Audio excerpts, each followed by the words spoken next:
Thank you very much, Vice President Tsai, for your very warm words of welcome. Depending on who you ask, this is either an act of defiance or a needless provocation. We come in friendship to Taiwan. We come in peace for the region. Speaker Nancy Pelosi met with members of Taiwan's legislature, her presence triggering a fiery response from Beijing. China has every right to defend its sovereignty and territorial integrity. We are fully justified to do what we must. China says it's now launching a series of military drills surrounding Taiwan, including live fire exercises. The U.S. tried to ease tensions, insisting it does not seek conflict.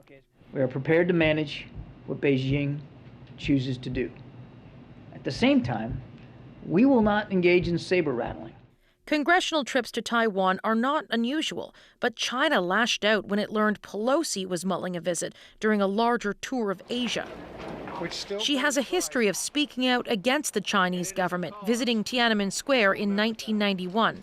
And as the third most powerful politician in the U.S., her presence is viewed as especially provocative. The timing of this visit threatens to make the relationship more tense, more difficult for the next few months. The Biden administration is reportedly not happy. The president has been trying to repair the trading relationship and has pleaded with China not to back Russia in its invasion of Ukraine. While all of that may now become harder, Pelosi is getting vocal support from some of her loudest critics. You do not want the Chinese Communist Party dictating to senior American leaders where they can and cannot travel. The U.S. expects China to continue to retaliate even after Pelosi comes home and says it is prepared to respond if necessary. Katie Simpson, CBC News, Washington. Philippe Leblanc is Radio Canada's Asia correspondent, joins us tonight from the presidential building. That is the site of the meeting between Nancy Pelosi and the Taiwanese president, Tsai Ing-wen. So, Philippe, we've all heard a lot about how Beijing feels about this visit. Not good. What is the response from Taipei?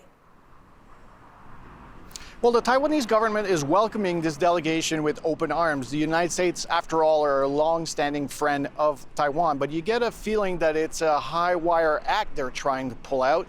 They're wary of long-term consequences. We've seen the military drills in the Taiwan Strait, but there's also economic pressure already within hours of Taipei confirming that there was a high-profile guest coming to Taiwan. Thousands of businesses in the food industry in Taiwan were hit with a ban. They cannot export to China anymore. So there might be more repercussions felt on the island in the future.